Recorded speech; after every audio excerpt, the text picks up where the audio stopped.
how could they overlook the softness of her skin, the brightness of her smile, or the daintiness of her hands and feet?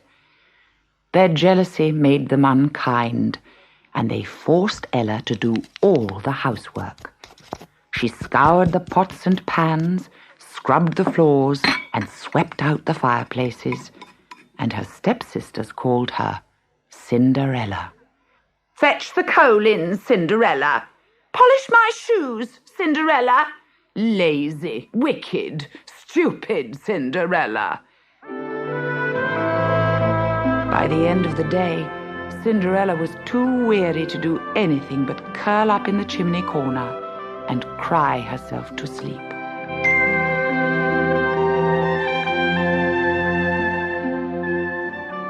One morning, a wax-sealed envelope dropped onto the doormat. Inside were 4 invitations to a ball at the palace.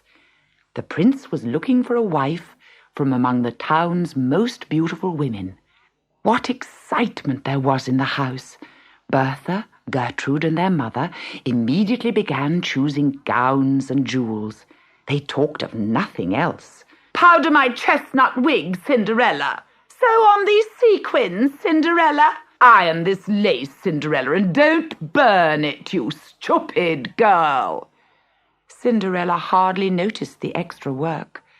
She had always longed to see inside the beautiful palace on the hill, and now it seemed that she would. "What shall I wear?" she asked timidly. 3 faces stared at her in disbelief. "You?" said her stepmother. "You don't suppose you're going to the ball, do you?" Bertha laughed out loud. "You vain little ragamuffin! Whoever would want to see you at the palace? They wouldn't let in a dirty little waif like you," sneered Gertrude.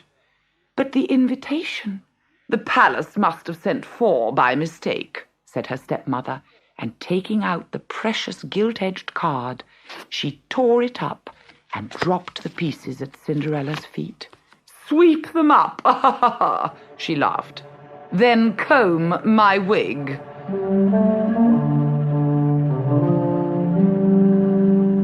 At last, the day of the ball arrived. Bertha powdered her round nose until it looked like a marshmallow. Gertrude fluffed out her hair until it looked like candy floss. Their mother climbed into a dress of puce brocade, and they all squeezed into the best carriage in town. As their laughing voices died away and Cinderella shut the door, she could no longer keep back her tears. They splattered and hissed among the cinders. Suddenly, all the candles flickered. Hovering between ceiling and stairs was a white-haired fairy in a dress of shimmering silver. "Why are you crying, child?" Cinderella put her hands to her cheeks in amazement. "Oh, please don't be angry with me. I just wanted so much to go to the ball." "And so you shall, for I am your fairy godmother. But we haven't much time. Run and fetch 4 mice from the corn bins in the cellar and bring them to me in the garden." Too amazed to argue, Cinderella did as she was told. In the garden, the fairy asked her to find 2 lizards and to pick a pumpkin. As soon as Cinderella had laid these on the ground, the fairy waved her star-tipped wand 3 times. In the glittering shower of stardust, the little creatures and the pumpkin were transformed into a silver coach, resting on golden springs, upholstered with scarlet velvet, and drawn by 4 dapple-grey horses. 2 smart footmen in white wigs opened its doors, inviting Cinderella to climb in. "But how can I go to the ball in these filthy rags?" cried the girl. Her fairy godmother giggled. "Oh, how silly of me! I quite forgot." And with the star-tipped wand, she tapped Cinderella on the forehead. All at once, Her rags were changed into a gown of gold and silver lace, and on her tiny feet were a pair of delicate glass slippers. "Have a wonderful evening, my child," said the fairy, kissing her on the cheek. "But do remember to leave before midnight. When the clock strikes 12, my magic will melt away." Touching her own head with her wand, the fairy godmother disappeared. But a moment later, she was back again. Silly me, I forgot this. In her hand was a gilt-edged card, an invitation to the ball.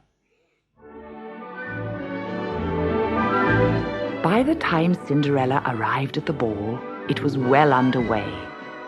But as she walked down the white marble staircase, people stopped dancing, the orchestra stopped playing, and everyone stared at the newcomer's extraordinary beauty. The prince ran to greet her and begged to be the first to dance with her. He stayed for the next dance, too.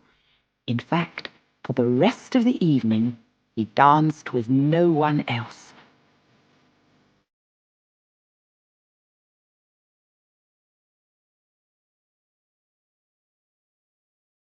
Women whispered behind their fans, "I think the prince is in love already. Who is she? She must be a foreign princess." Huddled in a corner, Gertrude and Bertha sulked. "Who is she, anyway? It's not fair. He ought to dance with someone else now." Whirling to the music in the prince's arms, Cinderella forgot that she had ever been unhappy. She forgot about scrubbing floors, cleaning out the fires, washing her sister's fine clothes while her own fell into rags. She forgot that her gown was made of fairy dust, and she forgot her fairy godmother's warning.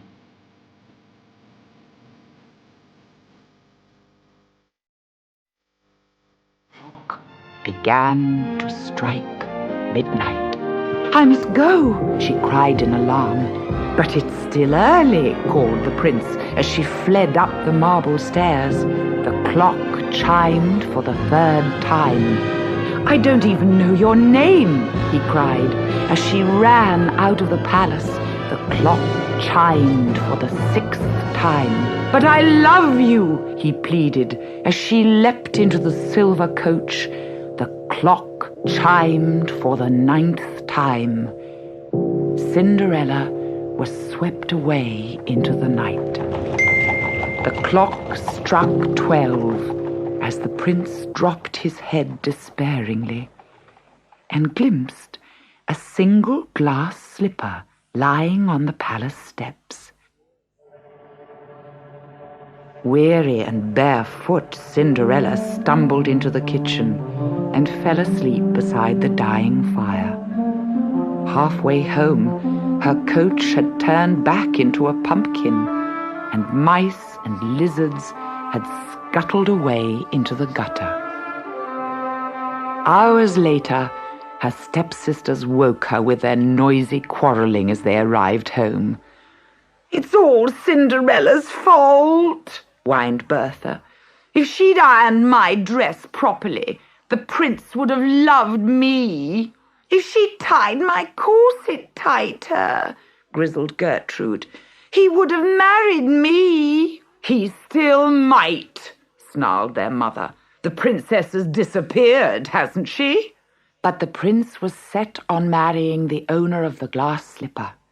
"It's so tiny, nobody but she could have a foot delicate enough to fit in it," he told his mother.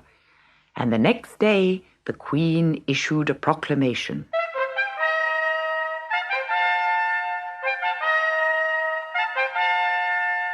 "The prince will marry she whom the slipper fits."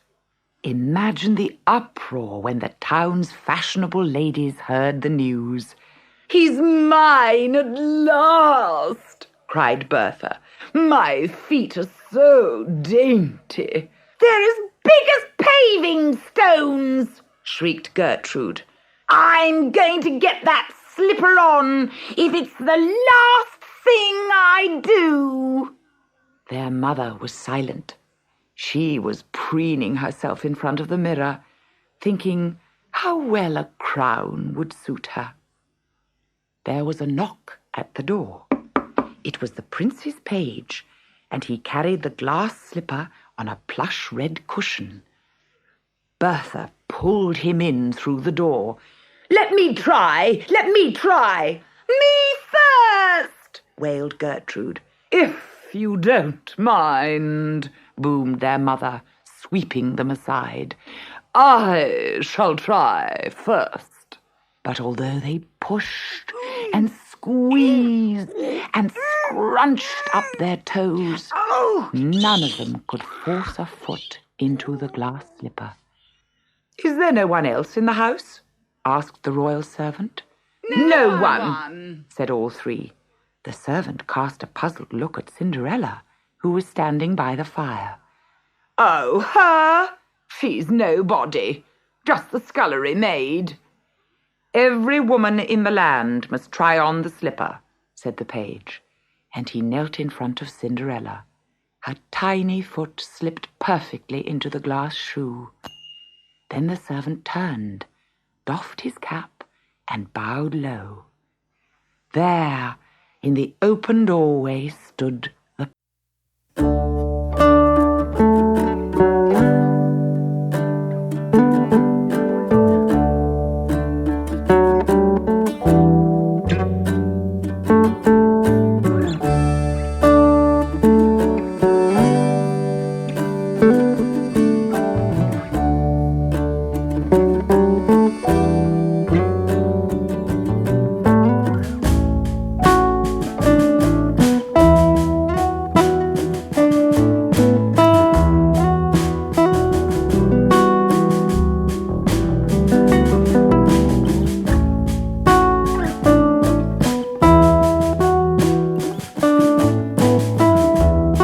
Gertrude curtsied. Their mother squeaked and then fainted. The prince bought his bride a wedding dress of milk-white satin and a veil as misty as cloud, and he married her in the great cathedral. Her stepsisters and stepmother bought new dresses for the wedding and quite forgot that they had ever called her Cinderella and made her